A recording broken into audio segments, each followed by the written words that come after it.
In this video, we'll show you how we used a semi-transparent stain, acrylic paint, and epoxy to transform our small kitchen table. Home improvement. With love. Welcome to our channel. We're Darius and Acrylic Grant of DIY Power Couple. We removed a dark faded gel stain and applied epoxy to our kitchen table. We chose the stain color of silvered gray. We wanted to answer the question, can you epoxy over stained wood with acrylic paint? We decided to go with a semi-transparent oil-based stain.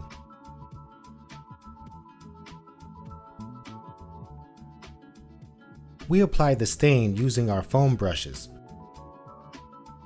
Since we were working with a round table, we took the time to cover the entire surface and sides. After 3 minutes, we lightly wiped off stain that did not absorb into the wood, so we could still see the wood grain and knots on the table. We liked the look that was beginning to take place, so we applied a second coat.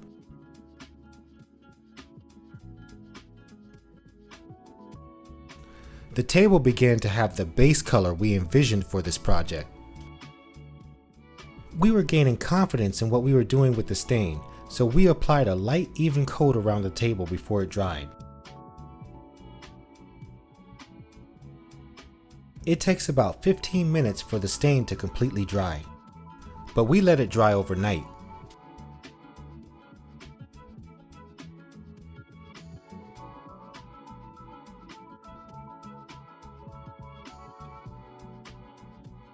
We bought some water-based gold metallic acrylic paint and diluted it with water.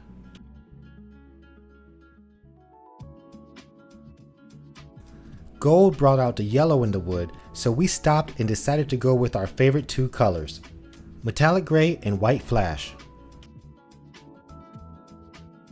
We mixed the gray and white paint together to create an oyster gray color that we would design on the table. We poured the new colors across the table in the direction of the wood grain and used the foam brushes to absorb it into the wood. To us, the oyster gray really complemented the silvered gray stain.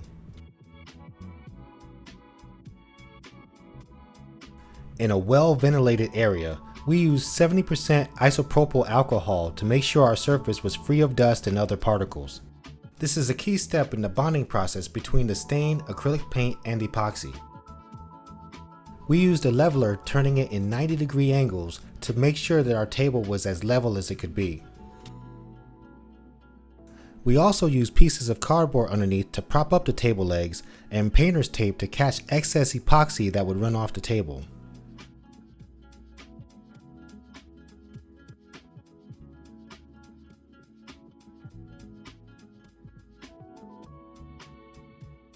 For this project, we used the Famawood Glaze Coat Kit, which is an ultra-clear epoxy resin that dries to a high gloss finish.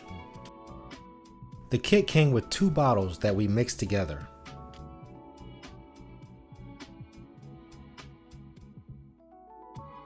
First, we poured half of red bottle A, the resin, into a cup. And then we poured half of black bottle B, the hardener, into a separate cup. Oh yeah, to eliminate an accident, remember to tighten the bottle tops after pouring. Next, we poured in red bottle A, the resin contents, into a plastic container using a wood paint stick. Then we poured in the black bottle B hardener contents.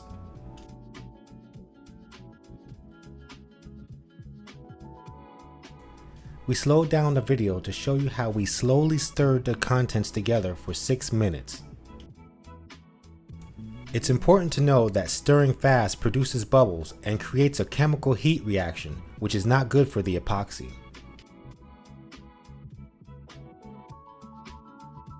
We began to see the consistency change as we stirred the epoxy slowly. But as beginners, we still made bubbles. Since this was our first time doing an epoxy project, we just poured it in a circle and used a squeegee we bought at the dollar store to spread it around the table. This first coat is called a seal coat, which helps to block any small cracks in the wood so that moisture and epoxy won't seep through.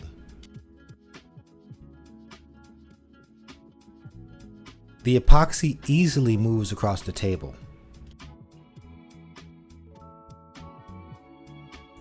We used the mixing container to gather excess epoxy and pour it back on the table before it dried. A propane torch produces carbon monoxide, which aids in the popping of bubbles. We just waved the torch above the table wherever we saw small bubbles. Don't get too close, epoxy is extremely flammable. Our torch trigger had problems, so we used a heat gun turned on high to try and give us similar results. To prepare for the next step, we used 220 grit sandpaper and our mouse sanding machine. We were surprised to see that we can sand epoxy. In fact, it's important to create a rough surface so that the next coat will be able to adhere to the previous one. We decided to purchase a new torch and spreader.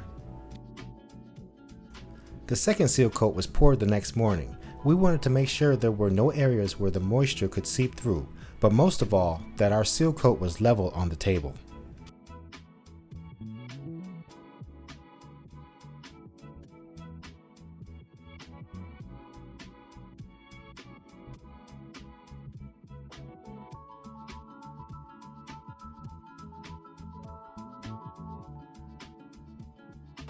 We used a new torch to pop the bubbles, and it worked great. If the epoxy is thin in one area, it's important not to sand too much in one spot, or you will scratch the wood. You can ask us how we know about that in the comments section. Okay, so we bought another epoxy kit to do what we called a half flood coat. We did more than anyone would probably want to do. We really wanted the table to have a good amount of epoxy on the surface and sides. By the time we got to the full flood coat, our pouring skills improved, and so did our spreading technique.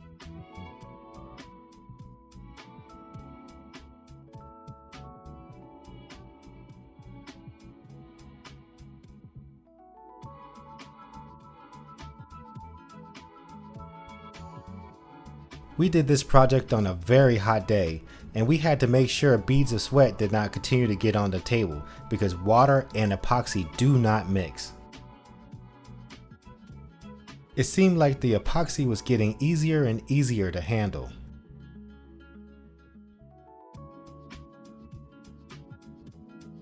We liked how we could see ourselves from the reflection of the table. By this time, we were finally done. We took a vacation and let it sit for 7 days. When we returned, we were very pleased with the clear protective look and feel of the finish on the table. This project was sentimental because of all the family time we shared right here.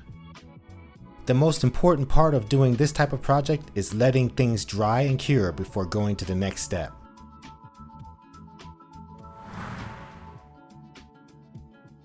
We learned that yes, you can epoxy over stained wood and acrylic paint. And if you like videos like these, please subscribe to our channel. And we look forward to seeing you in the next video. DIY Power Couple YouTube channel is your source to help you unleash your inner DIY power.